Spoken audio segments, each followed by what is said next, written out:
nosso Deus.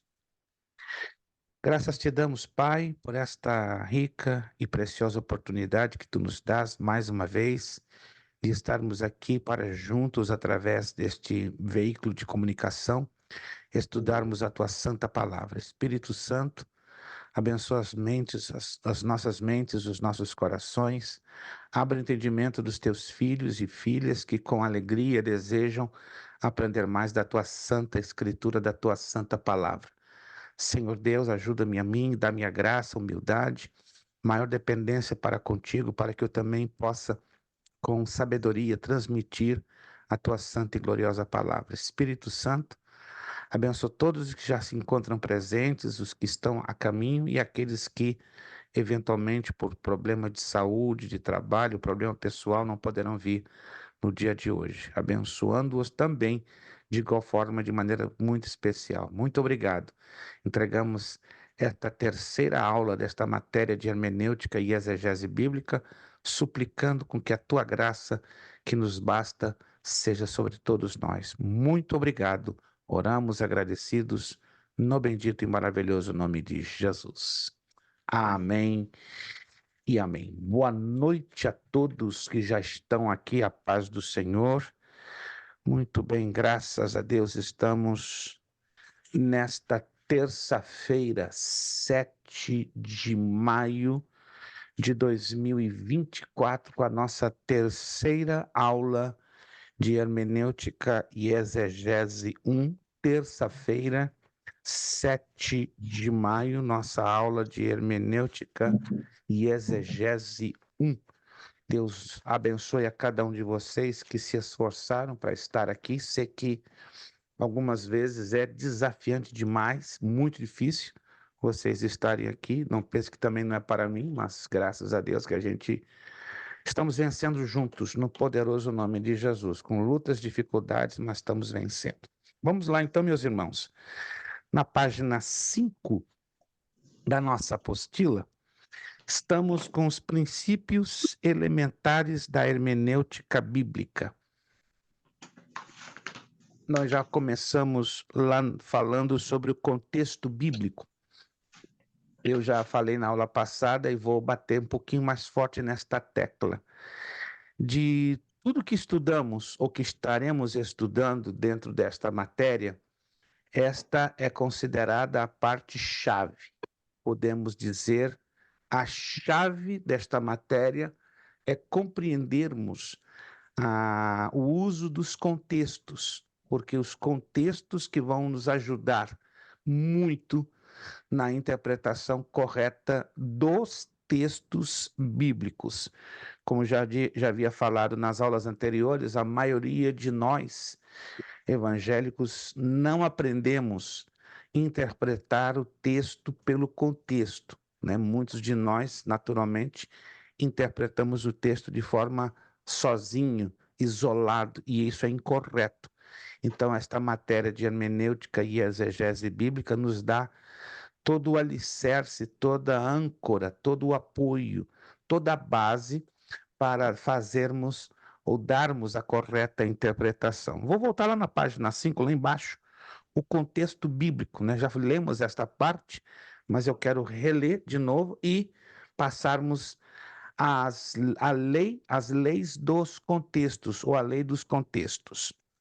A grande maioria dos erros doutrinários, das heresias, das falsas seitas, ocorrem pelo emprego do texto sem a devida aplicação de seu contexto. Letra B. Utilizando o texto bíblico sem seu contexto, poderemos levar a Bíblia a afirmar o que ela não ensina. Exemplo, o suicídio. É muito questionável se o suicídio é algo aprovado ou reprovado por Deus, não é? Vamos partir de alguns princípios bíblicos. Primeiro deles, quem dá e tira a vida é um só, segundo as Escrituras Sagradas. Concordamos com isso? Só um quem pode dar e só um que pode tirar a vida. É o nosso Deus. Consequentemente, o suicídio, obviamente, a Bíblia não dá apoio, não dá nenhum tipo de sustentação para que um cristão ou qualquer outra pessoa se lance a esta prática. Mas, se eu usar o texto fora do contexto, vai se gerar uma ideia errada, estranha, que a Bíblia apoie o suicídio. Aqui está um exemplo, né? Se você pega Mateus 27:5 e Lucas 10:37 e faz a interpretação dos dois textos juntos, dá problema. Olha só. Mateus 27:5 está escrito: retirou-se e foi-se enforcar. E Lucas 10:37 vai e faz a mesma maneira. Então, se você usa os textos bíblicos desta forma, dá problema, porque você pode criar um pretexto para sustentar uma ideia que não tem amparo bíblico. Letra C. No contexto bíblico, o intérprete deve levar em conta o seguinte: está aqui, ó, os 6 tipos de contextos. Nós vamos estudar um a um, vamos olhar na Bíblia o que eles significam, porque eles são, repito, a chave.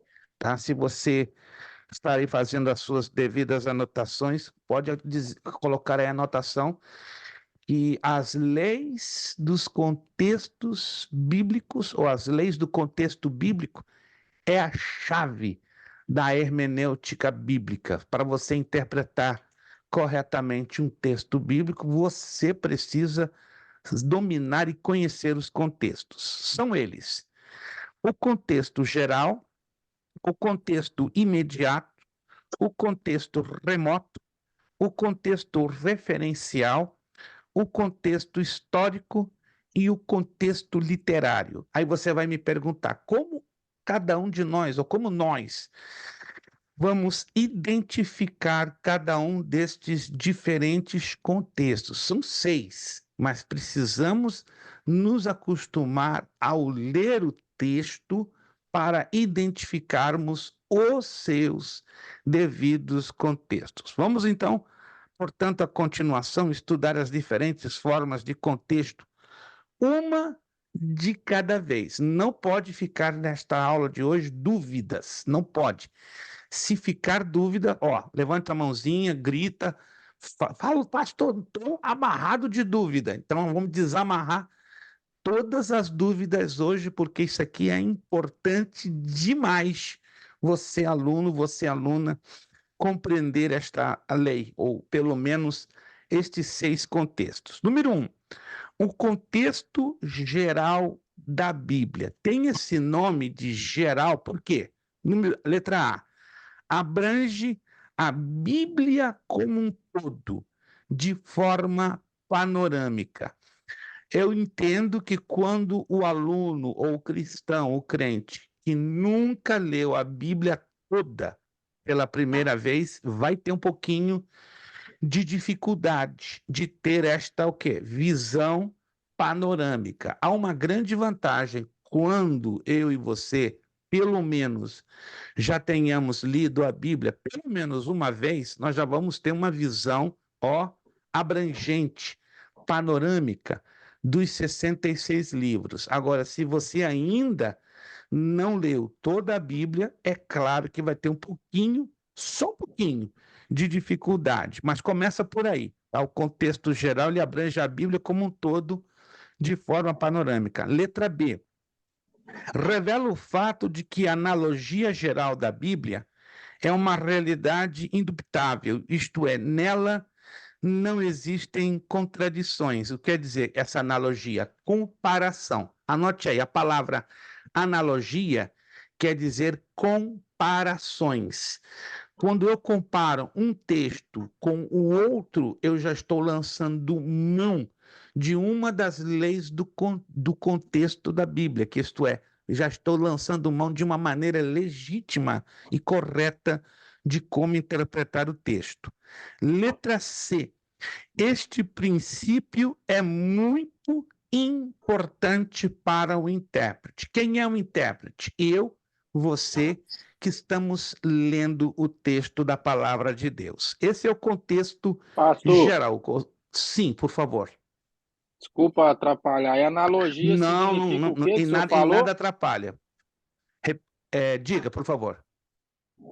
Analogia, o significado da palavra, como é que é? É comparação. Comparação. Se você tem dificuldade em entender esta palavra, escreva do ladinho. Analogia quer dizer comparação. Você colocar um texto ao lado de outro texto e comparar se existem semelhanças, não é? De assuntos, de temas, de abordagens. Número 2, o contexto imediato da Bíblia. Então, o contexto geral, ele faz uma viagem panorâmica, ok?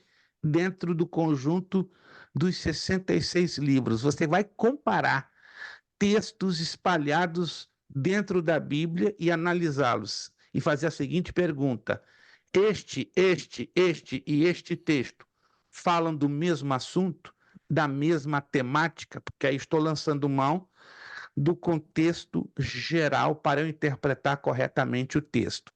Aí vamos ao contexto imediato da Bíblia. É aquele que se situa, que se coloca antes ou depois do texto, que pode ser lido ou estudado. Exemplo, João capítulo 3, versículo 16. O que é isto? É um texto. Mas os versículos 15, 14, 13, 12, 11 e 17, 18, 19, 20, 21 são chamados de contexto imediato. O que é o contexto imediato? Versículos que estão antes, ok? E depois do texto. Se é João 3,16, vamos então raciocinarmos juntos. Qual é o contexto imediato de João 3,16? Os versículos que estão antes do versículo que estamos aqui abordando, que é o 16, e os versículos que estão depois. Então, o que está antes e o que está depois do versículo em pauta, ou do versículo que estamos mencionando, é chamado de contexto imediato. Pelo contexto imediato, eu tenho condições de interpretar corretamente um texto? Sim, tenho. Por isso que eu tenho que ler com muita atenção, não apenas o texto, mas ler o que está antes do texto e depois do texto. Porque a leitura do antes e do depois vai me dar subsídios, recursos para que eu interprete corretamente o texto lido. Aí temos o número 3, o contexto remoto da Bíblia. É aquele que está situado a uma longa distância do texto em consideração, mas tendo com ele conexão, ou seja, ligação quanto ao tema proposto ao ser estudado. Agora vamos lançar a mão aqui da leitura bíblica. Vamos abrir Êxodo capítulo 8, versículo 10, e ao mesmo tempo Números capítulo 33, versículo 4. Vamos abrir ao mesmo tempo esses dois textos, se você quiser colocar um marca-página, um lápis, uma caneta para marcar esses textos, porque você vai ter que manter os dois textos abertos. Os dois textos abertos. Se alguém está com o áudio aberto, faça a minha vontade e gentileza de fechar, senão eu fecho aqui do meu lado, porque está vazando som. E aí fica um pouquinho incômodo, né? Quando vaza som, gera um pouco de distração, tanto para mim que estou ministrando, como para você que está ouvindo. Obrigado. Isso, a menos que aonde você esteja não tenha nenhum tipo de som que possa ecoar dentro aqui da telinha. Repito os textos, Êxodo capítulo 8, versículo de número 10, e Números capítulo 33, versículo de número 4. Vamos então fazer a leitura desses dois textos, começando por Êxodo, capítulo 8, versículo de número 10. E ele disse: amanhã.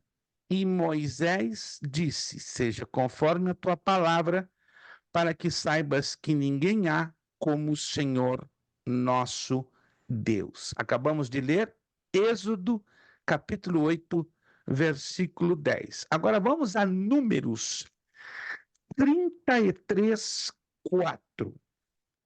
Números, capítulo 33, versículo 4.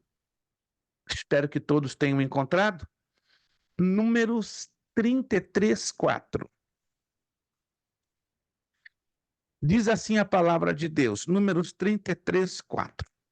Enterrando os egípcios que o Senhor tinha ferido entre eles, e a todo primogênito, e havendo o Senhor executado os seus juízos nos seus deuses. Agora, procure manter os dois textos abertos, por favor. Vou precisar que vocês mantenham os dois textos abertos, o de Êxodo, capítulo 8, versículo 10 e Números 33, 4. Isso. Procura lá, coloca uma caneta, um lápis, um marcador de Bíblia para manter as duas páginas abertas, ou pelo menos semi-abertas, porque eu vou precisar que você leia, visualize esses dois textos. Por quê? Devido à pergunta que eu vou fazer agora. Preste atenção todos. Redobrada atenção. Existe alguma semelhança entre estes dois textos? Ou seja, estes versículos estão falando de assuntos diferentes ou do mesmo assunto? Se está falando do mesmo assunto, qual é o assunto que os dois versículos estão falando? Vamos lá. Vou repetir a pergunta. Pastor, Existe, só um minutinho, existe alguma semelhança entre esses dois textos?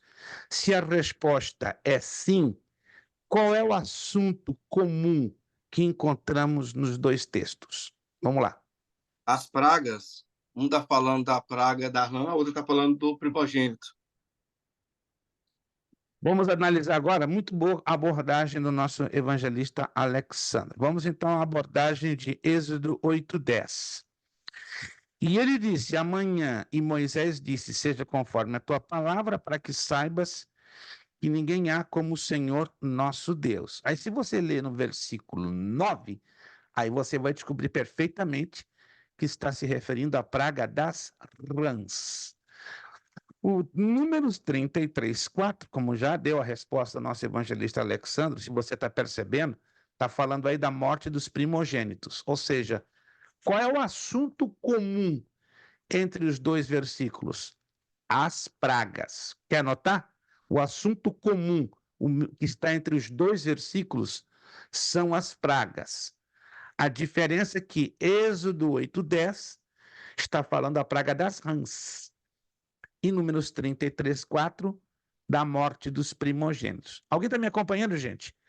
Essa é a maneira que eu estou interpretando o texto, os lançando mão do chamado contexto remoto. Remoto por quê?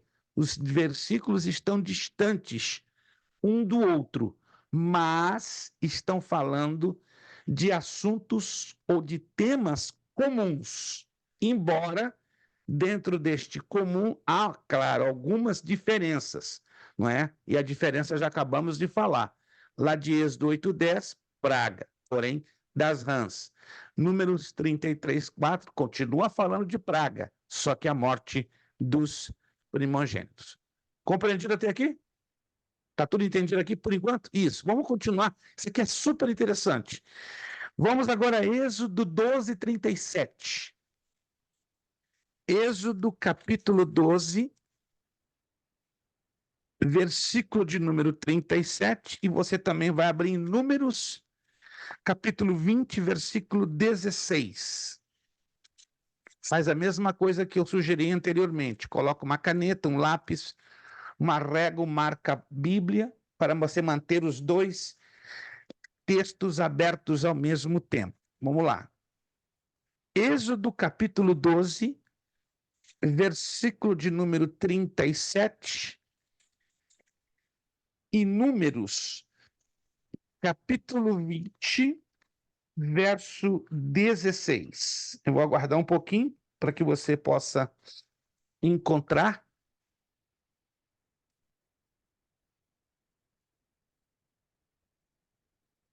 Perfeito. Vamos então a Êxodo capítulo 12, versículo de número 37. Presta atenção aqui na leitura que vamos fazer desse texto.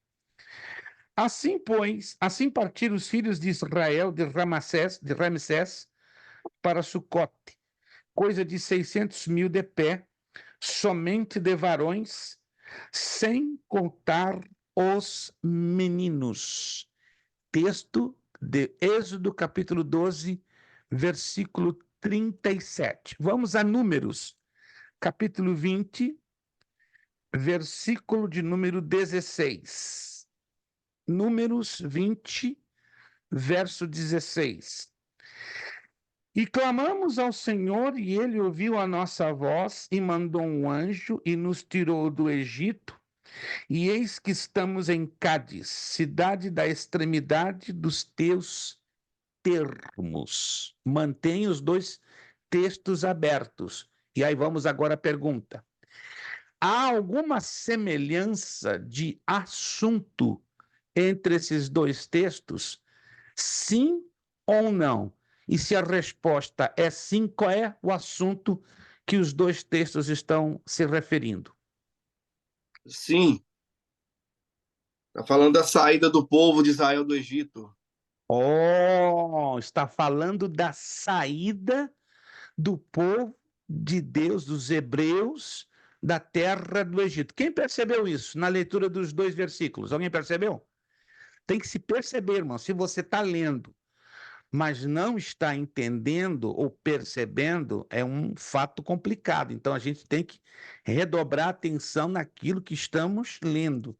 Então eu estou me entendendo, irmãos? Eu estou usando dois textos distantes um do outro, mas estão falando de quê? Do mesmo assunto.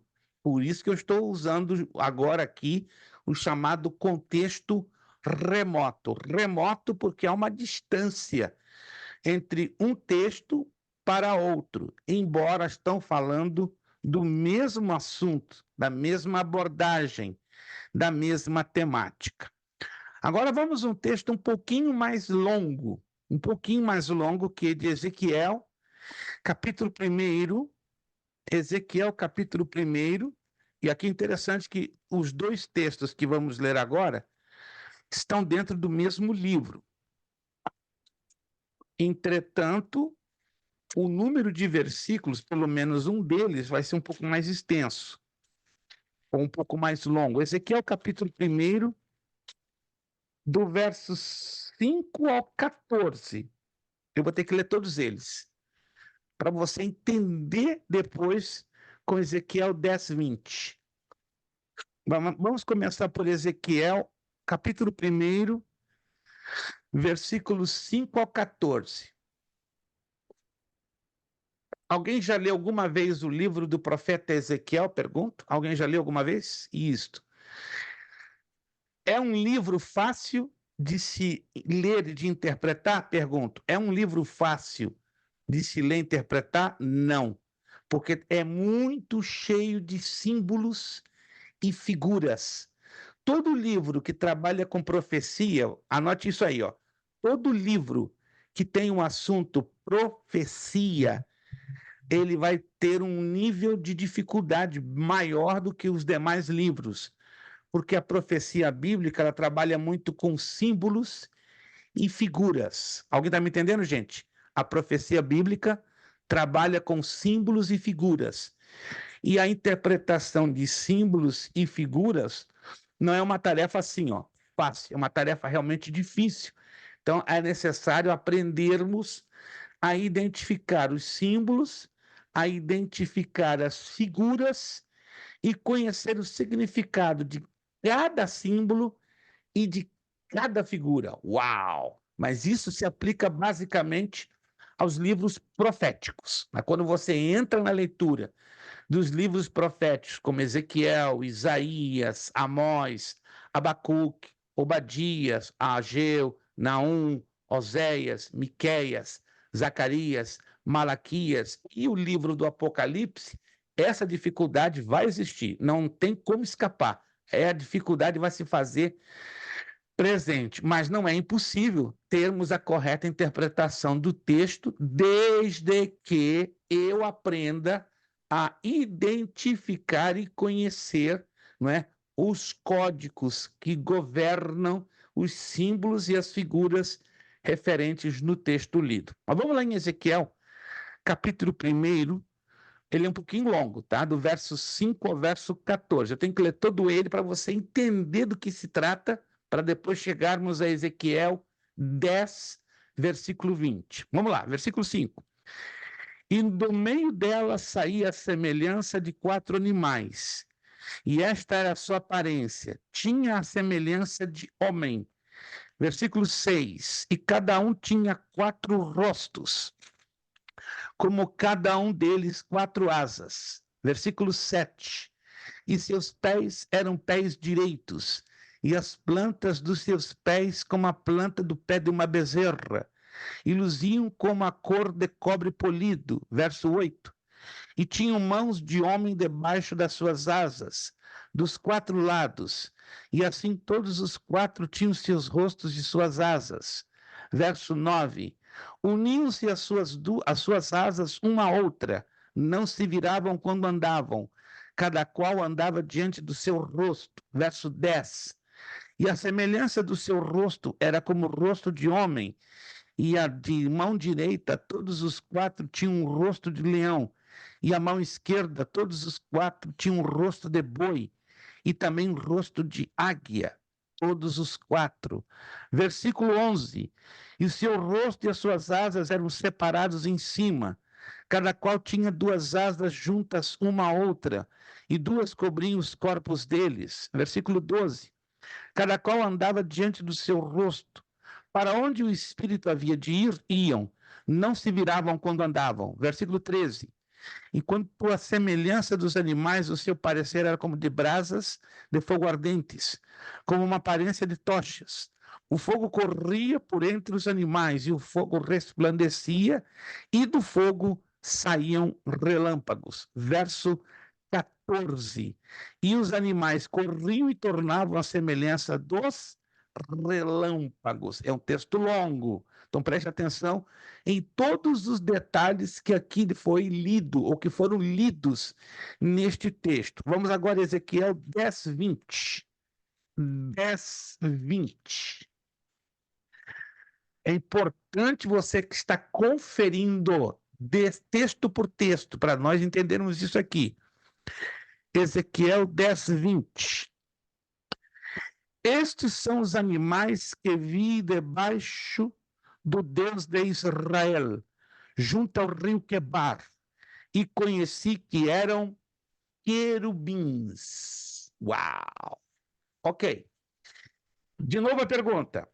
Existe semelhança entre os textos que acabamos de ler, ou seja, Ezequiel 5:14 e Ezequiel 10:20? Se existe semelhança, qual assunto que ambos os textos estão nos ensinando ou nos informando? Vamos lá.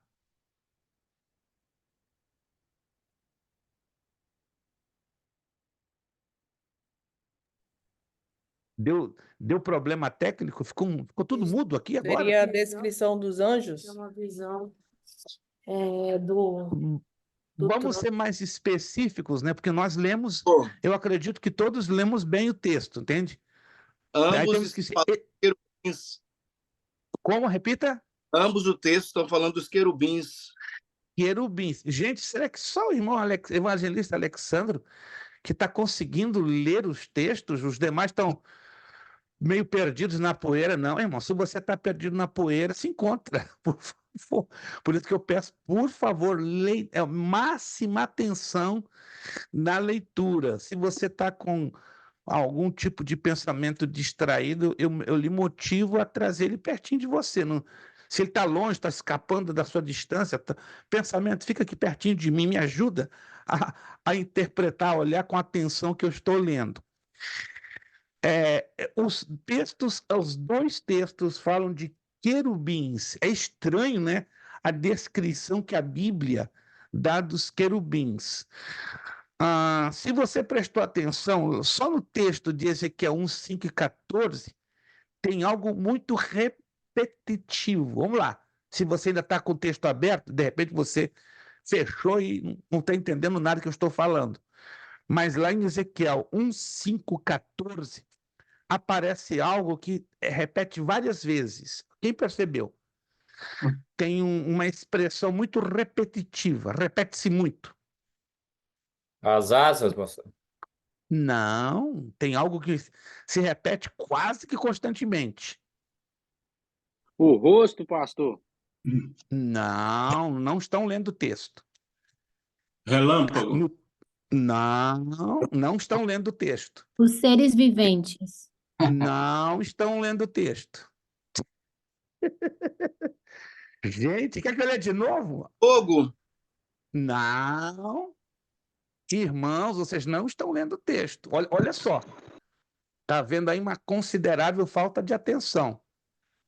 Está na cara. Acabei de ler o texto. Aí, na leitura de Ezequiel 1, 5 ao 14, aparece uma expressão, um termo que se repete várias vezes. Várias Homem. vezes. 4, Não. pastor. O número 4. Alô? O número 4. Vê como vocês não estão prestando atenção? Pelo menos a maioria. Só um ou dois. Irmãos, é necessário redobrada atenção, sobretudo em textos longos. Por isso que eu dei a dica, esse texto é longo. Por que eu estou querendo dizer isso? Todo texto longo traz dificuldade. Se você não observar detalhes, vai ter dificuldade na correta interpretação. Então, a resposta é o número 4. E anote aí. O número 4 é o número da terra. É o número da universalidade. Então, os números na Bíblia Sagrada têm significado, sim, senhor. O número 1, o número 2, o número 3, o número 4, o número 5, o número 6, o número 7, o número 8, o número 9, o número 10. A grande maioria dos números na Bíblia tem uma simbologia espiritual. E no momento que eu aprendo a conhecer esse símbolo, eu vou ter a correta interpretação. Então, nós nesse texto aprendemos querubins, a aparência deles estava toda envolvida com 4, ou seja, que os querubins estavam voltados para todos os pontos cardeais, para todos os pontos do planeta Terra. E a sua aparência era uma aparência de 4. Já observou? O número 4 também aparece na aparência dos querubins. Muita atenção. Vamos para um outro texto. Êxodo, capítulo 12, versículo 8. Êxodo, capítulo 12, versículo 8, e Deuteronômio 16, 3. Faz a mesma coisa que eu sugeri. Coloca uma caneta, um lápis, um marca-bíblia, uma régua e mantém esses dois textos abertos. Primeiro texto, Êxodo, capítulo 12, versículo 8. E o segundo texto, Deuteronômio, capítulo 16, versículo 3. Vou aguardar um minutinho para você localizar os dois textos.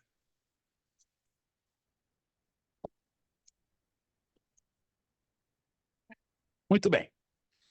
Êxodo, capítulo 12, versículo 8.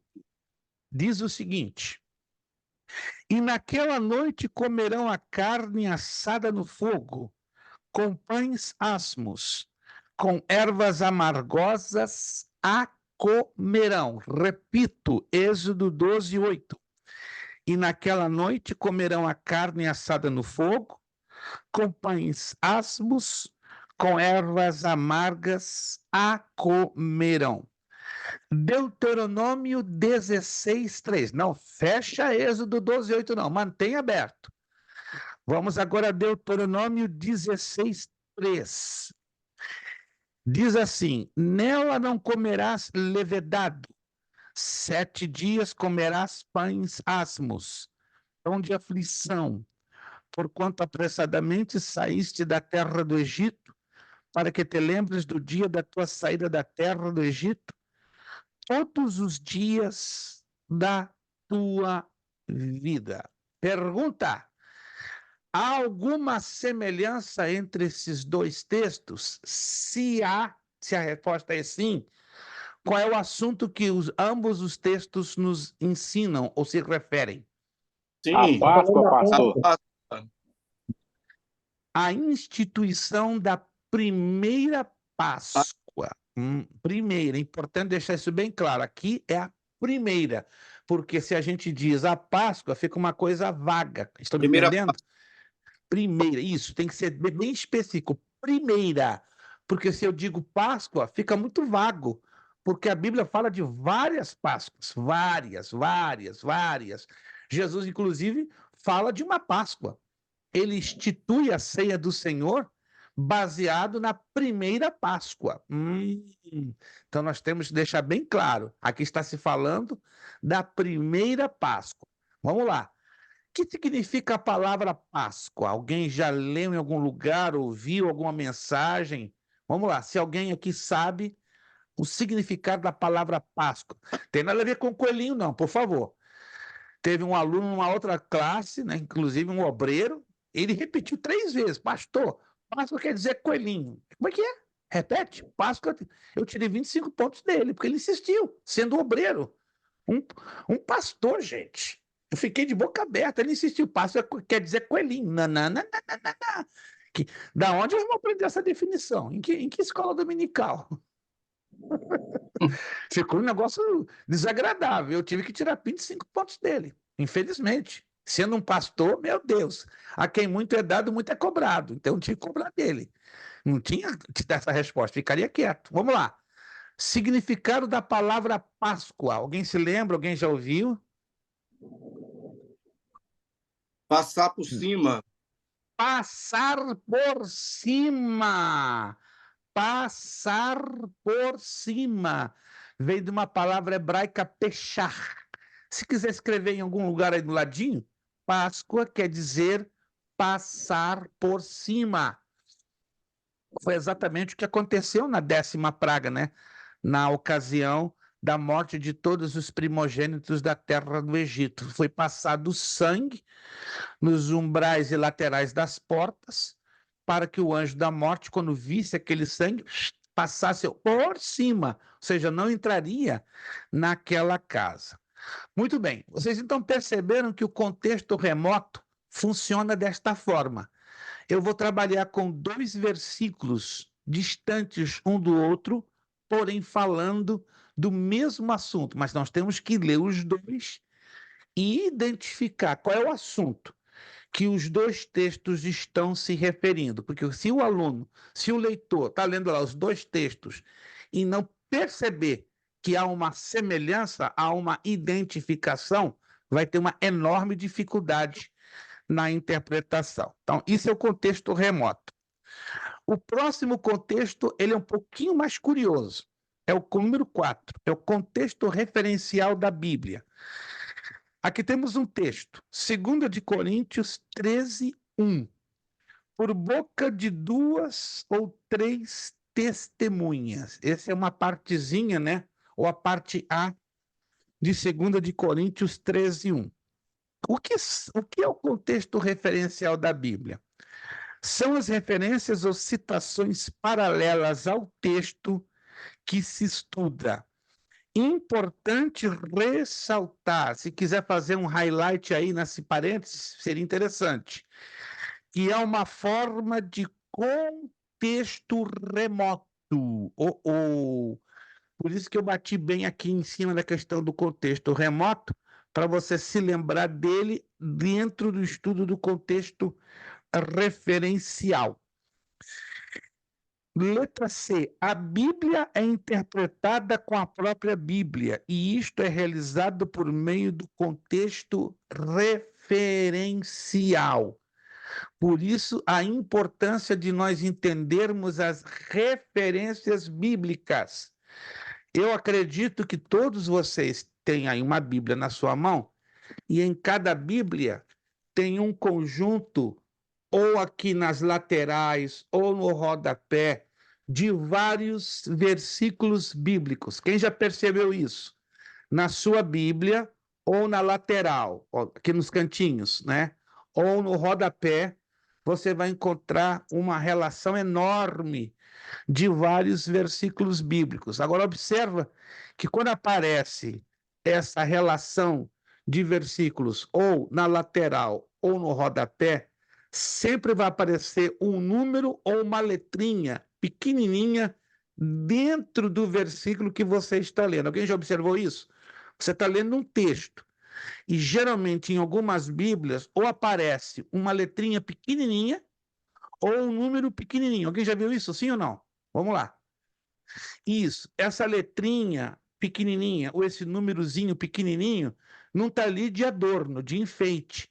É porque é para significar que ele vai aparecer aqui, ó, ou aqui no canto, ou aqui embaixo, ajudando a você a entender que aquela letra ou aquele número está ligado com aquele versículo apresentado aqui, e junto com outros versículos que falam do mesmo assunto. Ô, pastor, eu não sabia disso, então comece a saber. Tem muita gente que não tira proveito da Bíblia que tem na mão. Entende? Eu sei que tem muita gente que gosta de Bíblia de estudo. Nós temos um aluno que tem 19 Bíblias de estudo. Agora ele tem uma tremenda frustração. Pastor, não sei usar nenhuma delas. Eu falei, meu Deus, tem 19 Bíblias de estudo e não sabe usar nenhuma delas. Irmãos, não é para rir, não é para chorar. O Gabriel está rindo, mas dá vontade de chorar. Eu falei, uau! Eu tive que mandar vídeos, vários vídeos que você encontra no YouTube, como usar essas Bíblias de estudo. Eu não vou mentir a vocês que algumas delas o uso é um pouquinho difícil, um pouquinho complicado, mas a maioria, quando compra uma Bíblia de estudo, uma coisa que geralmente não se faz, né? Alguém não se faz, ou a maioria não procede, é ir lá no finalzinho, vai lá, compra a Bíblia de estudo, tá todo feliz. Ih, comprei, começa aqui, ó, Bíblia do Obreiro aprovado. Aí começa a usar e se dá mal. Por quê? Porque o segredo de você usar uma Bíblia de estudo é ir lá nas últimas páginas. Porque lá nas últimas páginas tem um pequeno manual que vai guiar, vai instruir ao leitor como identificar os códigos, porque as Bíblias de estudo estão cheinhas de códigos. Cheinhas, cheinhas, só você tem que prestar atenção. Está cheinha de códigos. E cada código vai ajudar você a usar a sua Bíblia de estudo. Agora, se você compra e quer entender ela assim, de tapa, de solavanco, não vai ter produtividade. Por isso que esse aluno frustrado, né? Pastor, eu tenho 19 Bíblias, não me ajuda em nada, ué. Você já parou para observar lá nas últimas páginas as instruções de como você identificar esses códigos? Nunca ninguém me disse isso, mas eu estou lhe dizendo, porque eu passei por esse mesmo problema há mais de 45 anos. Quebrei muita cabeça, gente, para eu entender Bíblia de estudo. Não foi. Eu não nasci aprendendo e ninguém me ensinou. Eu tive que aprender a duros golpes. Mas hoje, com alegria, eu posso ensinar, eu posso orientar. Se alguém, por exemplo, tem uma Bíblia muito complicada, pastor, eu tenho um exemplo, né? Eu tenho a Bíblia Spurgeon, uma Bíblia maravilhosa, né? Que o irmão, me permita dizer, o irmão Ailson me apresentou, né? Maravilhosa, mas você tem que entender essa Bíblia, como é que ela funciona. Lá no finalzinho, irmão Ailson, aquele que o irmão Ailson já deve ter observado, lá no finalzinho tem a forma de como usar essa Bíblia. Seria o tutorial, ou seja, a maneira de instrução de como usar essa Bíblia. É uma Bíblia fantástica, mas se você não ler como ela funciona, vai dar problema. Mas existem vídeos no YouTube, tá? Se de repente o irmão Ailson ainda tem algum mistério com essa Bíblia, me deixa saber que eu vou lhe mandar 2 vídeos. Não tem coisa que no YouTube não tem. Até para escovar dente tem vídeo no YouTube. Você pode não acreditar, mas pastor, escovar dente é tão fácil.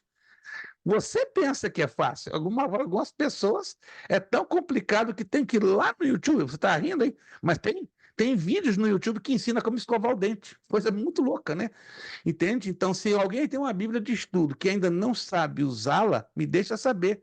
Manda lá no grupo, pastor, eu tenho a Bíblia tal, a Bíblia tal, a Bíblia tal. Vou te mandar vídeos da sua Bíblia de estudo que você está quebrando a cabeça e não está conseguindo tirar proveito dela, né? São vídeos de 5, 7, no máximo 8 minutos, que você assistindo com atenção, seguindo passo a passo, então você vai ter aí uma Bíblia maravilhosa que você poderá usar com todo o seu potencial. Mas vamos voltar ao contexto referencial. Nós temos que aprender a usar as referências bíblicas. Está ali na letra D. Toda doutrina deve ser confirmada, provada e apoiada por referências apropriadas. Pastor, o que é doutrina? Doutrina é um ensino bíblico. Vamos dar alguns exemplos de doutrinas bíblicas. A doutrina da salvação. E a teologia tem o nome de soteriologia. É uma matéria que também alguns ainda não estudaram, vão estudar lá na frente. Mas soteriologia é a doutrina da salvação. Pergunto eu, a Bíblia fala alguma coisa sobre salvação? Sim ou não? É de perder de vista. Fala demais. Mas a gente tem que saber quais são as referências bíblicas precisas, exatas, que falam exatamente sobre a temática salvação. Outra doutrina bíblica, a doutrina do pecado, a martiologia. A Bíblia fala alguma coisa sobre pecado? Sim ou não? Muita coisa. Então, nós temos que saber entender e identificar as referências bíblicas que falam sobre pecado. É um assunto muito vasto. Outro tipo de doutrina bíblica, a doutrina do Espírito Santo. A Bíblia fala alguma coisa sobre o Espírito Santo? Muitíssima. É outra doutrina que a teologia chama de pneumatologia, a doutrina do Espírito Santo. Então, todas as doutrinas bíblicas, elas têm que ser confirmadas, provadas e apoiadas por referências apropriadas, ou seja, textos bíblicos. Se você não tiver textos bíblicos apropriados, pelo menos 2 a 3, então não é uma doutrina bíblica. Letra E, me acompanhe aí na apostila, por favor. Em geral, a má interpretação da Bíblia e os erros doutrinários ocorrem pela utilização de textos isolados. Faz um highlight aí. Eu e você não podemos interpretar a Bíblia através de textos isolados. É perigoso demais. Você pega um texto sozinho e tenta interpretá-lo sozinho. Nunca faça isso, mas eu tenho feito, pastor. Então para. Para. Se fez até aqui, para. E daqui para frente, passe a entender o seguinte: todo texto na palavra de Deus, todo, tem que ser interpretado na base de 2 ou 3 textos semelhantes, ou que falem do mesmo assunto. Nunca pegue um versículo sozinho, isolado, e tente interpretá-lo. Vai dar problema. Daí que os testemunhos de Jeová, os mormons, os adventistas do sétimo dia, têm criado heresia em cima de heresia. Por quê? Porque eles são especialistas na interpretação de textos isolados. Fale, meu irmão. No caso, texto sem contexto é pretexto para heresia, né? 100%. 100%. 100%. É uma coisa... Então, só falou sobre essa seita, mas tem muitos crentes também que pegam textos isolados, usa como doutrina, né? Ou pega má interpretação, porque pega texto isolado e quer descer, acho como se fosse uma doutrina que não é, né? Exato. Não é somente as religiões que acabamos de citar, como fala nosso irmão evangelista Alexandro, mas também crentes que têm o hábito de pegar textos isolados e lançarem uma ideia doutrinária que não tem nada a ver com a palavra de Deus. Irmãos, não podemos forçar a Bíblia a afirmar algo que ela não fala. Para a Bíblia afirmar o que fala, tem que ser em cima de textos apropriados, de 2 a 3 textos. Vamos lá, letra F. As referências bíblicas, que aqui chamamos de contexto referencial, são de 2 tipos, os quais, se o estudante não souber discerni-los no momento da escolha, cometerá graves distorções e violências contra a revelação divina, prejudicará seus alunos e ficará desacreditado por aqueles que, na verdade, conhecem o assunto. Aqui é importantíssimo. Procure ter bastante atenção e foco nisso aqui, ó. Referências verbais. Vamos entender isso aqui. São as referências nas quais ocorrem a mesma palavra. Preste atenção. O que é uma referência verbal? São referências, são textos bíblicos que vamos encontrar a mesma palavra. Agora, cuidado, a encontrar a mesma palavra nem sempre vai implicar no mesmo significado. Ou tem palavras que vão se repetir várias vezes na Bíblia, em várias referências, mas a que ponto eu estou discernindo o verdadeiro significado daquela mesma palavra naquele texto, naquele outro texto e naquele outro texto? Opa! Porque do contrário a gente terá o problema da generalização. Cuidado! Muitos cristãos sinceros cometem este erro, o erro da generalização. Está aqui, pastor, é a mesma palavra. Espera aí. É a mesma palavra, mas ela tem um contexto diferente. No momento que ela está dentro de um contexto diferente, o significado vai ser também diferente. Opa! A menos que o contexto é o exato, é igualzinho. Se é o mesmo contexto, se é o exato contexto, vai ter o mesmo significado. Mas na maioria das vezes, não. Os contextos vão ser diferentes. Vamos lá, então, começar?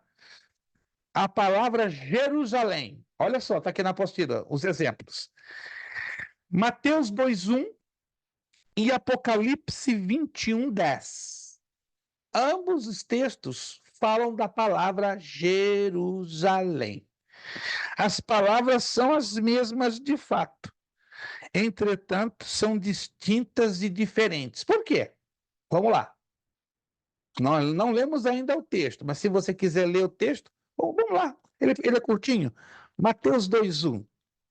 Os textos são pequenininhos, então nós podemos ler para que não fique nenhuma dúvida na cabeça dos irmãos. Mateus capítulo 2, versículo 1. Mateus 2:1. Vamos lá.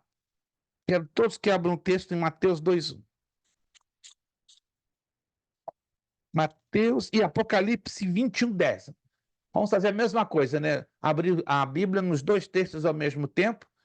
Use aí um marcador de Bíblia, uma régua, uma caneta e mantenha a Bíblia aberta nesses dois textos. Mateus 2:1 diz o seguinte: que tendo nascido Jesus em Belém da Judéia, no tempo do rei Herodes, eis que uns magos vieram do Oriente a Jerusalém. Está bem claro? Estamos aí nos referindo à palavra Jerusalém.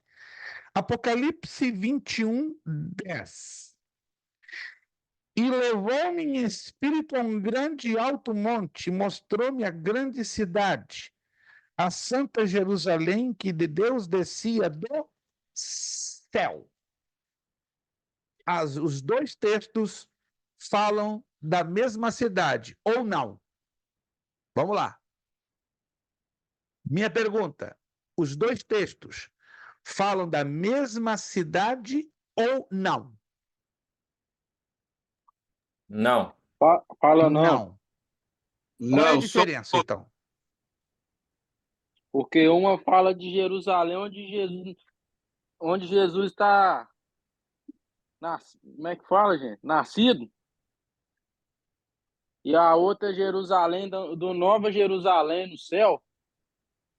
É somente uma pequena correção aí do nosso querido irmão Eu confundi Wallison. aqui. Jesus não É nasceu em Belém, né? Jerusalém. Jesus Não, nasceu em Jesus Belém. não nasceu em Jerusalém.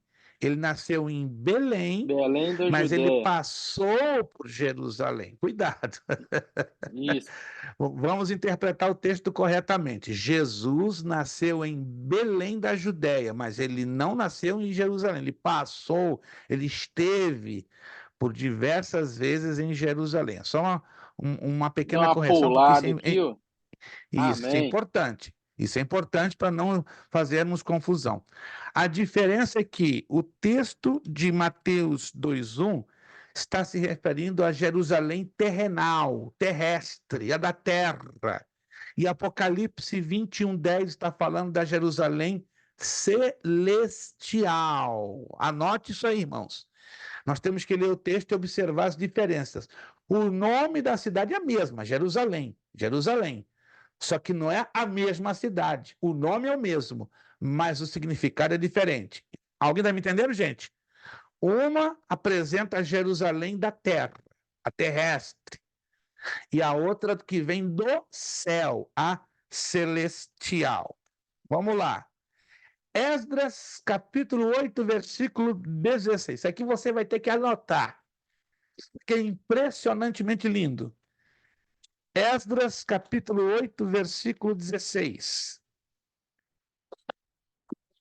Talvez você nunca tenha lido esse texto na sua vida e vai ler hoje, talvez pela primeira vez. Esdras, capítulo 8, versículo 16. Todos encontraram? Alguns ainda estão lutando para encontrar Esdras. Jesus da glória. Esdras não fugiu, gente. Eu tenho essa boa notícia para vocês. Esdras está ali guardadinho na sua Bíblia. E você que não está conseguindo encontrar o abençoado. Esdras 8,16. Todos encontraram, gente? Ou alguém está aí batalhando? Graças a Deus. Estou vendo aqui alguns estão ali suando, estão só pingando para encontrar Esdras. Meu Deus, que luta. Esdras 8,16 diz assim o seguinte: enviei, pois, Eliezer, Ariel, Semaías, Elnatã, Jaribe, Elnatã, Natã, Zacarias e Mesulão, os chefes, como também a Joiaribe e Elnatã, que eram sábios. Anote aí. Este é um dos poucos versículos da Bíblia que você vai encontrar um mesmo nome próprio. O que é nome próprio? Nome atribuído à pessoa. Para três pessoas diferentes em um mesmo versículo. E qual é o nome próprio que está sendo usado? É o Natã. Aparece 3 vezes. Não é repetição. Alguém não lê com atenção vai pensar que é como fosse uma repetição. Samuel, Samuel, Samuel. São 3 pessoas diferentes com o mesmo nome, como algo mais ou menos João, João, João, João. Ou como José, José, José, José. Só que aqui é Elnatã, Elnatã e Elnatã. Na Bíblia tem poucos versículos que repetem um nome, o mesmo nome para pessoas diferentes. E aqui temos esse caso. É o mesmo nome, Elnatã, só que para 3 pessoas diferentes. Alguém já tinha lido esse versículo alguma vez? Sim ou não? Só o evangelista Alexandre, meu Deus. Então, com mais razão, você tem que anotar aí. Anote aí. Este é um dos poucos versículos da Bíblia que você vai encontrar um nome próprio, um mesmo nome próprio para 3 pessoas diferentes. E no mesmo versículo. Elnatã, Elnatã, Elnatã. E se você não observar isso, vai pensar que está sendo uma repetição, mas não é uma repetição. Vamos lá então, virando a página. José. Lucas 3, 23, 24, 30. Vamos abrir lá em Lucas. Vamos cair numa situação bem parecida. Evangelho de Lucas. Não é do nosso irmão Lucas Silva, não, né? Ele ainda não escreveu, mas quando escrever, ele vai avisar. Pastor, escrevi o meu próprio evangelho. Aí ele vai avisar, eu vou fazer a propaganda do Evangelho segundo Lucas Silva. Mas, por enquanto, estão falando aí do servo de Deus Lucas, que não é o doutor Lucas, e nem é o nosso Lucas Silva. Lucas capítulo 3, versículo 23, 24 e 30.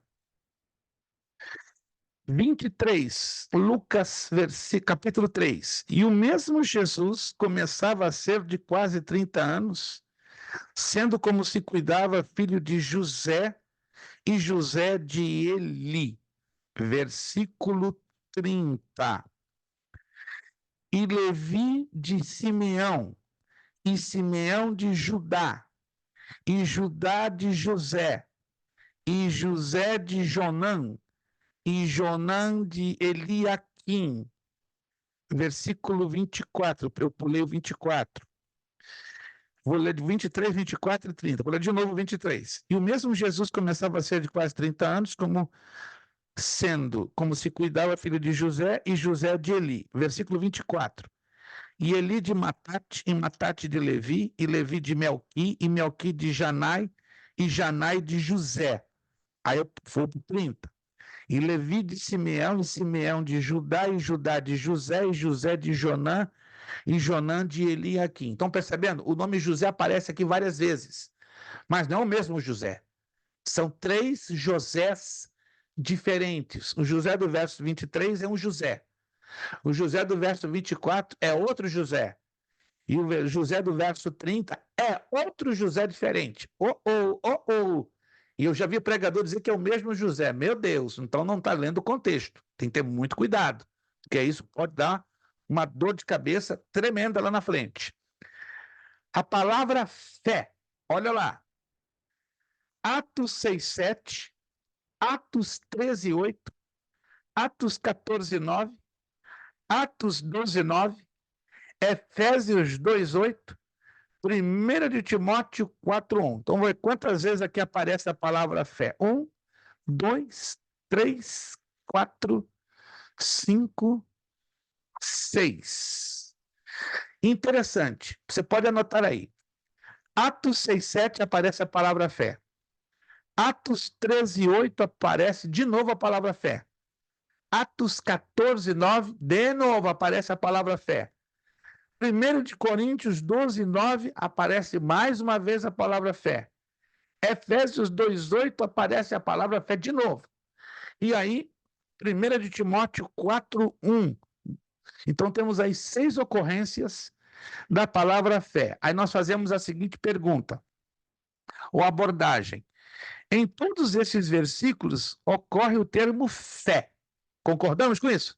Em todos esses versículos aparece a mesma palavra fé. Porém, é extremamente importante observarmos que a expressão da fé é diferenciada em cada uma dessas referências.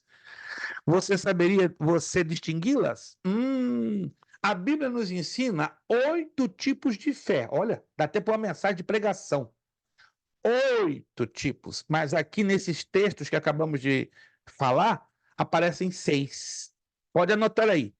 Cada um desses versículos são cada um tipo diferente de fé. Sim, senhor. Porque a Bíblia nos ensina 8 tipos. Eu já ministrei 2 ou 3 vezes sobre os 8 tipos de fés que o cristão precisa conhecer e prová-los. E aqui nós estamos apresentando 6. Bem interessante. Então, dê uma olhadinha depois com calma, leia esses versículos e tenta descobrir os 6 tipos de fé, pelo menos aqui, nesses textos que estamos colocando. A palavra lei, lembra que na aula passada nós falamos lá dessa palavra na carta aos Romanos, capítulo 7. Aí nos versículos 1, 12, 21 e 23, fala dos tipos de lei. A lei, quando aparece no versículo 1, vamos lá em Romanos, é importante a gente ter pelo menos a Bíblia aberta e aí fazermos as avaliações. Romanos 7. Romanos capítulo 7, versículo 1. Não sabeis vós, irmãos, pois que falo aos que sabem da lei, que a lei tem domínio sobre o homem por todo o tempo que vive? Essas 2 vezes que aparece a palavra lei, está se referindo à lei civil. Quando eu vou lá no versículo 12, Romanos 7:12, eu leio: assim a lei é santa e o mandamento santo, justo e bom. Aqui estou me referindo à lei mosaica, a lei de Moisés. Mas como é que eu sei disso, pastor? Quando eu leio o contexto. Quando eu leio os versículos que estão antes e os versículos que estão depois. Mas peraí, então para eu identificar o contexto, eu preciso ter muito exercício de leitura? Sim, senhor. Basicamente, o aluno que não tem exercício de leitura vai ter dificuldade. É automático. 2, 2 são 4. Se você não gosta de ler ou não está acostumado a ler, e pior, se você não está acostumado de ler a Bíblia, vai ter dificuldade, bastante. Então, isso aqui vai ser um exercício fundamental. Melhorar a sua leitura, o seu nível de leitura da Bíblia, para você prestar atenção nos versículos que estão antes, nos versículos que estão depois, aí você vai entender o quê? O contexto. No momento que você entende, identifica o contexto, aí vai ser mais fácil você interpretar o texto. Versículo 21, Romanos capítulo 7, verso 21. Acho então esta lei em mim, que quando quero fazer o bem, o mal está comigo. Essa é a lei da consciência. Como é que eu sei disso? Leio o versículo 20, 19, 18, 17, e os que vão depois, aí eu descubro que aqui fala da lei da consciência. Versículo 23. Mas vejo nos meus membros outra lei que batalha contra a lei do meu entendimento e que me prende debaixo da lei do pecado que está nos meus membros. Romanos 7, 23. Aqui está falando como a lei como princípio. Aqui na nossa apostila, ó. Vale a pena ressaltar que a referência verbal aqui é só uma, lei, mas em cada caso o sentido é diferente. Algo que talvez a maioria aqui não sabia, mas vai estar sabendo agora. Agora, hoje, aqui, a palavra sabedoria. Quantos já encontraram na Bíblia a palavra sabedoria? Isto. E esta palavra ela aparece mais em 2 livros, Provérbios e Eclesiastes. Agora anote aí. Em Provérbios, a palavra sabedoria tem um sentido. Em Eclesiastes, tem outro sentido. Como é que eu sei disso? Pelos contextos.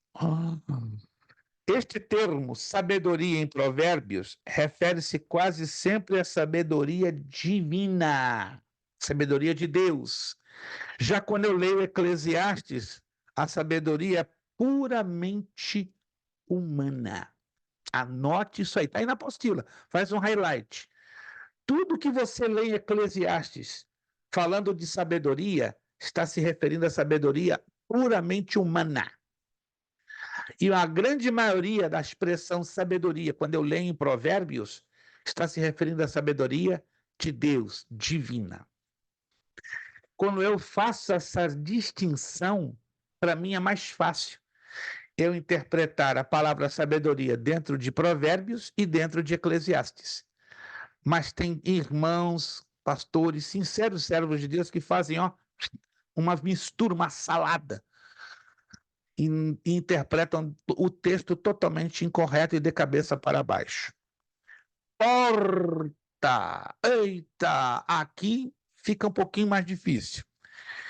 Todas as referências verbais mencionam a palavra porta. Todavia, o sentido é diferenciado em cada caso. Aqui é um pouquinho mais difícil, preste atenção. Gênesis 22, 17 fala a porta dos seus inimigos. Não tem como você interpretar esse texto ao pé da letra. Aqui está falando de poder. Então, sempre quando o texto bíblico se refere à porta dos inimigos, está se referindo a poder, a autoridade. Mateus 7,13, quando se refere à porta estreita, se refere a quê? A salvação. Tudo que você lê na Bíblia, incluindo Mateus 7,13, que fala porta estreita, fala da salvação. Mateus 16,18, as portas do inferno, do Hades, não prevalecerão contra a minha igreja. Se você interpretar esse texto ao pé da letra, vai dar errado, vai dar mal, vai dar ruim. Porque portas do inferno fala do poder do mal. Então, muito cuidado. Tem textos, tem expressões que não podemos dar interpretação literal. Aqui a interpretação é figurada. João 10:9, eu sou a porta. Quem é a porta aí? Jesus Cristo, é o acesso entre o homem ao Pai celestial. Atos 3:10, aqui é difícil. Leram sobre, já leram na Bíblia sobre a porta formosa, lá em Atos 3:10? Se você ler o pé da letra, porta formosa, você vai dizer uma porta bonita, uma porta bem elaborada, bem adornada, porque a tradução formosa no texto grego quer dizer feita de metal. Então isso aí é importante. A expressão formosa no texto bíblico, não, associado à porta, não é porque ela é bonita, não é que ela é maravilhosa, de boa aparência, não, que ela é feita de metal. Porque as portas da antiguidade ou eram feitas de metal ou eram feitas de madeira, não é como hoje. Hoje encontramos de metal, de madeira, de vidro, de aço, de ferro, de todo tipo de material que você pode imaginar. 1 de Coríntios 16:9, está aqui ó, na apostila. Uma porta grande e eficaz se me abriu. Essa porta grande não é porque seja um portão, uma porteira, né, como diz o gaúcho, uma portaça. Não. Se trata de oportunidades. Oportunidades. Eclesiastes 12:4. As duas portas da rua. Você vai dizer, porta não, são os lábios. E como é que eu sei disso? Quando eu leio o Salmo 141, verso 3, olha que lindo, gente. O Salmo 141, verso 3 já me dá a chave para interpretar Eclesiastes 12:4. Isso é um exemplo de referência verbal, que é um tipo de contexto remoto. Porque eu encontro o mesmo significado lá no Salmo 143, que vai me dar condições de interpretar Eclesiastes 12:4. Aí vem a palavra mundo, está me acompanhando na apostila? 1 de Crônicas, capítulo 16, versículo 30. Mundo aí tem o significado do mundo cósmico. João 3,16, a palavra mundo significa um mundo social. 1 de João 2,15 e 1 de João 5,4 fala de mundo no sentido espiritual e moral. Ih, pastor, agora está me dando um nó na minha cabeça. Calma, vamos indo devagar. É para que nós temos que nos habituar, além de ler a Bíblia. Alô? Mas, pastor, eu já leio a Bíblia, mas você está lendo a Bíblia texto pelo contexto ou está lendo só assim por ler direto? Então temos que aprender a ler a Bíblia pelo texto dentro do seu contexto. Aí vem a palavra igreja. Ela aparece várias vezes na Bíblia, claro. Igreja como referência verbal. Olha só, gente, isso aqui é fantástico. Surge com diferentes sentidos ao longo do Novo Testamento. Anote isso aqui. Nem todas as vezes que você vai encontrar a palavra igreja no Novo Testamento vai ter o mesmo significado. Vão apresentar significados diferentes. Olha lá. Atos 19, 32, 39. Vamos a Atos. Vamos ler os textos para ficar melhor compreensivo ou compreendido. Atos 19, 32. Atos 19, 32. Uns, pois, clamavam de uma maneira, outros de outra, porque o ajuntamento era confuso e os mais deles não sabiam por que causa se tinha ajuntado.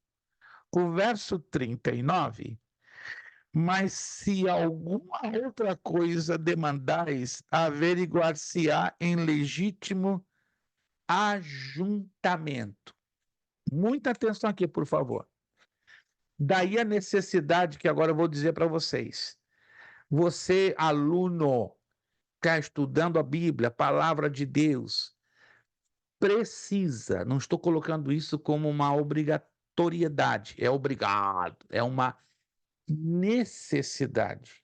Há uma diferença entre obrigação e necessidade. Alguém percebe que tem uma diferença quando eu falo obrigação e quando eu falo necessidade? Então, o que eu estou falando aqui agora não é uma obrigação, mas é uma necessidade. Que necessidade, pastor? O aluno que está estudando a Bíblia tem que ter como mínimo 2 traduções diferentes da Bíblia. Se puder ter 3, melhor ainda. Ah, pastor, eu só tenho uma. Vai dar problema. Vai dar problema na medida que a gente for avançando no estudo da Bíblia e nesta matéria pode complicar. Por quê? Porque se eu tenho 2 traduções da Bíblia, Almeida, Revista Atualizada, um exemplo, e Almeida, Revista Corrigida, eu posso fazer comparações que vão me ajudar a melhor a compreensão do texto. Se eu tenho uma tradução, ou essa, eu vou ficar limitado na compreensão da interpretação do texto. Alguém está me acompanhando, gente? Se eu tenho só tenho uma Bíblia, uma tradução, filho de pai solteiro, eu vou ficar limitado a uma tradução e eu vou ter dificuldade em uma consequente interpretação. Então, pelo menos 2. Pelo menos 2. Se você, aluno, pode ter 3, melhor ainda. Excelente, fantástico.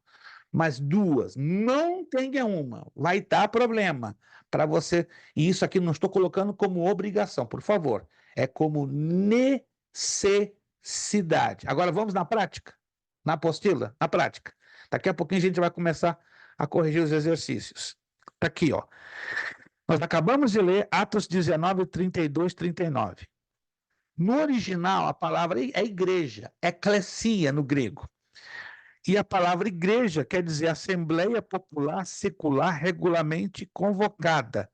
Uma assembleia regularmente convocada.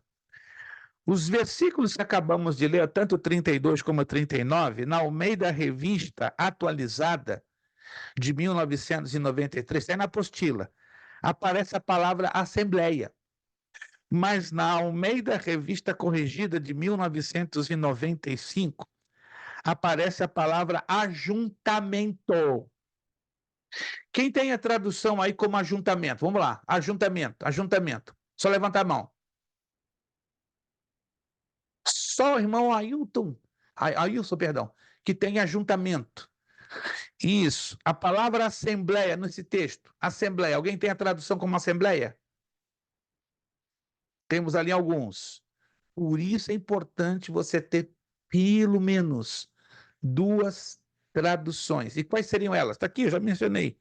ARA, Almeida, Revista Atualizada. Está na apostila. ARA, Almeida, Revista Atualizada. ARC, Almeida, Revista Corrigida. Tenha pelo menos essas 2, para você trabalhar com as comparações e ajudar a você na correta interpretação.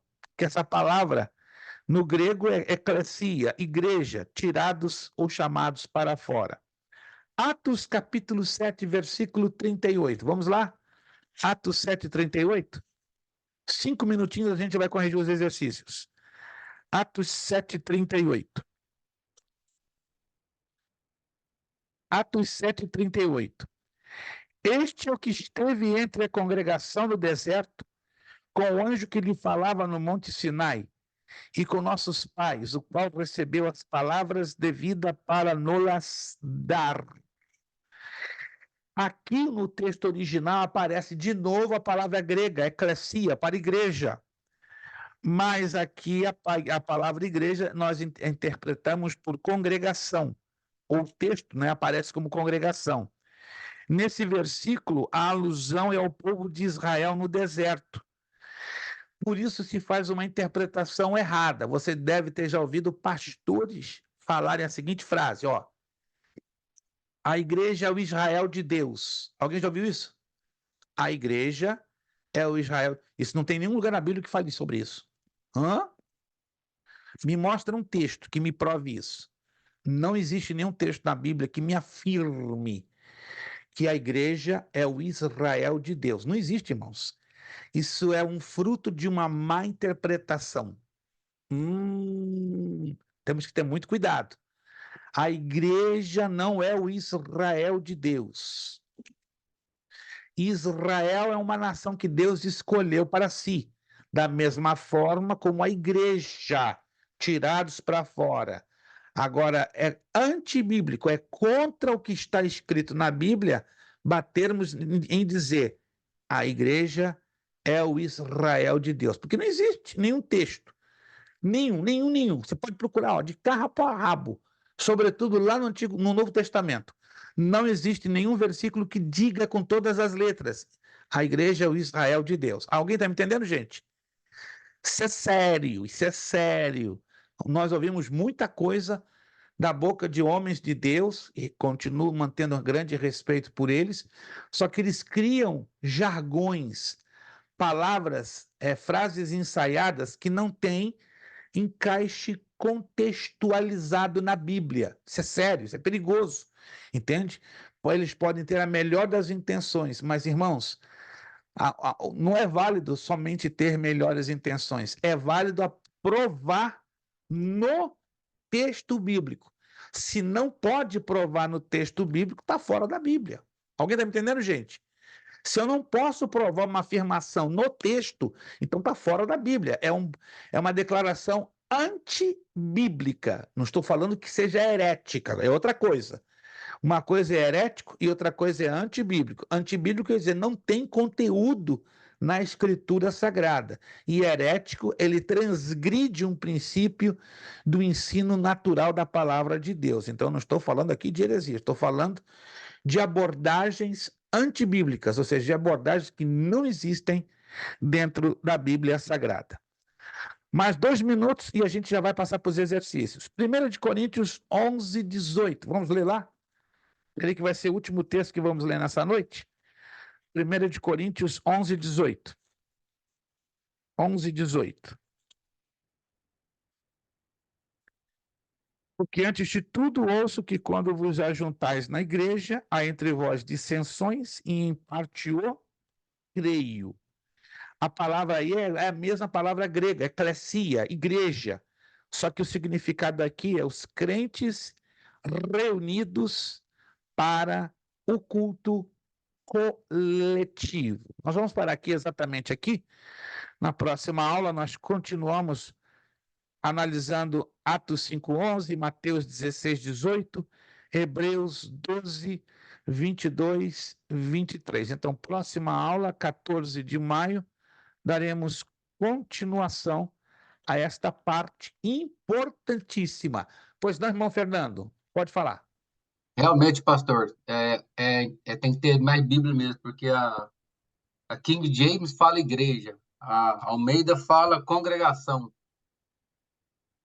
Realmente, Temos que fazer essas comparações. Se comprar 2 Bíblias para você é muito complicado, no online você pode ter acesso de forma gratuita. Tem vários sites que você tem múltiplas traduções. Eu vou postar no grupo um site chamado Bíblia Online. Bíblia Online.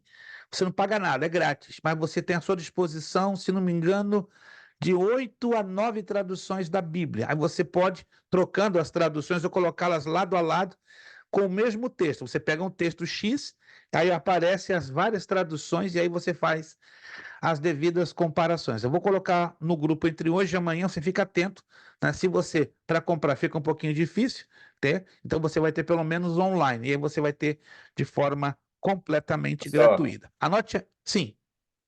Mas aí, no caso, essas comparações só para melhor entendimento, porque o significado é o mesmo. É o mesmo, exato, para melhor entendimento. Em alguns casos, guarde bem, o significado será o mesmo, em outros não. Por isso a necessidade das comparações, porque elas vão me dar a condição de saber, é o mesmo significado ou é o significado diferenciado? Isso é importante, entendeu? No momento que eu tenho as comparações sendo realizadas, colocadas lado a lado, aí eu vou concluir 2 coisas, é o mesmo significado ou significados diferentes. Aí vai nos ajudar a ter o quê? Uma melhor visão interpretativa. Esse é o objetivo de termos várias traduções, porque vão nos ajudar a chegar a duas conclusões, mesmo significado ou significados diferentes. Vamos para os exercícios, por gentileza? Lá da página 11. Nós demos já um considerável tempo. Então, na próxima aula, nós retomamos a página 8. Página 8, começando com Atos 5:11. Vamos dar continuação. Isso aqui é importante demais. Sugiro que vocês também estejam lendo, né? Estejam lendo, por favor, a apostila na página 8, página 9, página 10 e partes da página 11, que agora vamos entrar aqui com os nossos exercícios. Exercícios, bloco 1. Assinale com X a única alternativa correta. Número 1. Hermenêutica quer dizer... Qual é a letra? C. Qual?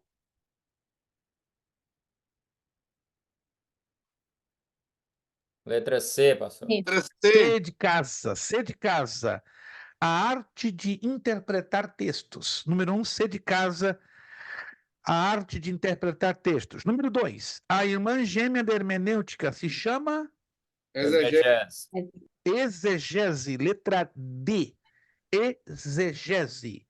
Número 3, é o estudo das palavras nos idiomas originais. Qual a letra? A. B. Exegese. B de bola, exegese, exegese, letra B, número 3. 4. De acordo com a mitologia grega, era considerado porta-voz dos deuses, onde originou-se a palavra hermenêutica. Qual a letra? Isso aqui é facílimo. D. Hã? D. Hermes. D de dado, Hermes, Hermes. D de dado, Hermes. 5. Requisitos que o hermeneuta das Sagradas Escrituras necessita possuir. Qual a letra? D. D. 5D. Crescimento espiritual, humildade, temor de Deus, espiritualidade e ser sábio espiritualmente. 5D de dado. 6. No contexto bíblico, o intérprete necessita levar em conta o seguinte. C. Aqui, muito cuidado. Vamos lá com a letra? C. C de casa. Contextos remoto, histórico, referencial, imediato e geral. Número 6, C de casa. Aqui tem que ter uma leitura bem detalhada, porque aqui confunde um pouquinho. Eu coloquei de propósito para confundir. Número 7. O contexto geral da Bíblia, com a letra? D. D de dado. Revela a Bíblia como um todo panoramicamente. 7D de dado. 8. O contexto referencial da Bíblia, letra B. B de bola.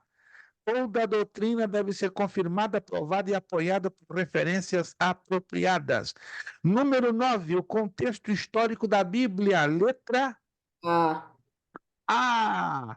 É o método divino para falarmos por meio dos feitos humanos. 9A. 10.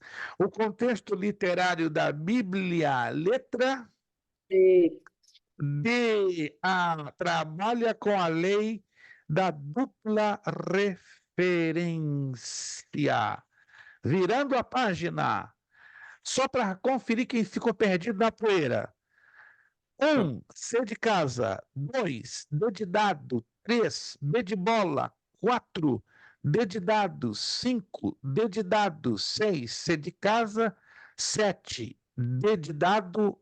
8, B de bola. 9, A de Aparecida. 10, D de dado. Virando a página, marque C para certo e E para errado. Número 1.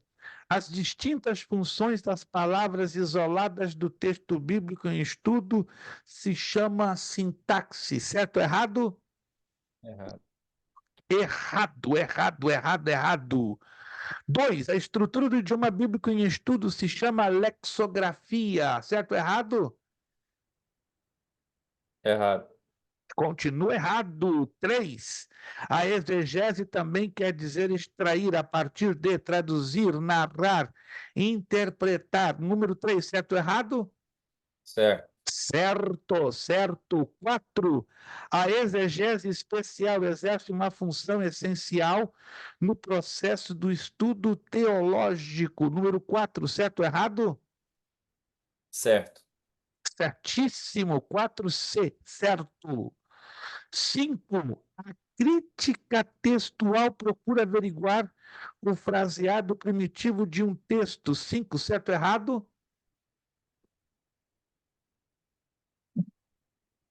Silêncio no tribunal. Certo. Certo. Número 5, certo. 6. Quanto à espiritualidade, o hermeneuta não necessita andar, caminhar com Deus. Certo ou errado? 6. Isso é fácil. Errado. Errado, tem que caminhar com Deus, senão dá zebra. 7.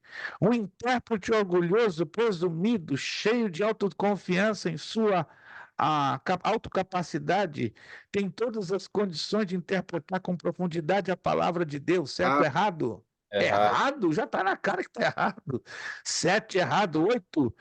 Utilizando o texto bíblico em seu contexto, poderemos levar a Bíblia a afirmar o que ela não ensina. Certo ou errado? Certo. Certíssimo. 9. A exegese como tarefa histórica envolve o idioma, as circunstâncias e os costumes. Certo ou errado? Certo. Certíssimo. 10. As referências reais são aquelas nas quais ocorrem distintas e diferentes ideias, tanto no sentido como no tema. Certo ou errado? Certo. Errado, errado, errado. Para quem ficou perdido na poeira. Número 1 e 2, errado. 3 e 4, certas. 5, certo. 6 e 7, erradas. 8 e 9, certas. 10, erradas. Virando a página, relacione a coluna A com a coluna B. Eu dou o número e vocês me dão a letra. Número 1, letra. Falhou o som de algum lugar. Ninguém fala nada. Número 1, letra. C. C de casa. Crítica histórica. Número 1, C de casa, crítica histórica. Número 2. Qual a letra? A. A de Antônio, sintaxe, 2A. 3, qual a letra? B. B de bola, teologia bíblica. Número 3, letra B. 4, qual a letra? D. D de dado, teologia sistemática. 4, D de dado. 5, qual a letra? E. Exegese. Número 5, exegese. Número 6, estudamos agora há pouco. Número 6, qual a I. letra? I. Referência verbal. 6. I. 7, estudamos agora também, pouco, agorinha. Número 7, qual a F. letra? F, referência real. 7F. Número 8, qual a letra? J. J, ensino bíblico implicado. 8J. 9, H. qual a letra? H. H, lei da dupla referência. 9H. E finalmente 10, qual a letra? G. G, espiritualidade. 1C, 2A, 3B, 4D, 5E, 6I, 7F, 8J, 9H, 10G. Para fechar, preencha as lacunas. Número 1. O sentido original do texto abrange basicamente.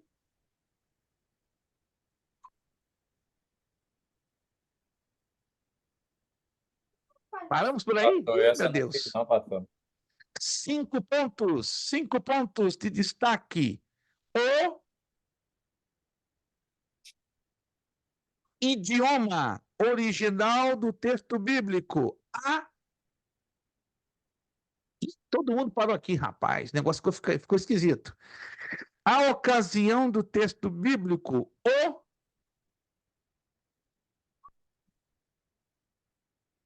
Não fizeram? Então, Então, vamos deixar por aqui. Se ninguém fez, vamos deixar para a próxima aula. Então, só vou dar o número 1 para vocês. Então, vamos deixar para a próxima aula corrigir o restante. Tá? Então, número 1, 5 pontos de destaque. O idioma original do texto bíblico, a ocasião do texto bíblico, o lugar do texto bíblico, a cultura e os costumes. Próxima aula, então, nós corrigimos o restante, do número 2 ao número 10. Repete, por favor, pastor. Número 1, só o número 1. 5 pontos de destaque.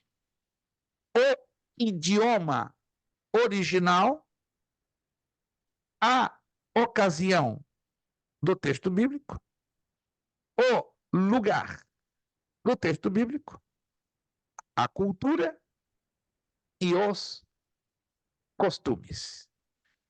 Repito, próxima aula, vamos corrigir então o restante do número 2 ao número 10, que eu percebo que os irmãos não fizeram. E aí vocês também vão fazer para a próxima aula a página 17 e 18. Para tal, vocês terão que ler as páginas 15, 16 e 17. Leiam esta semana a página 15, 16 e 17. Porque se você não ler a página 15, 16 e 17, você não vai conseguir fazer os exercícios das páginas 17, 18 e 19.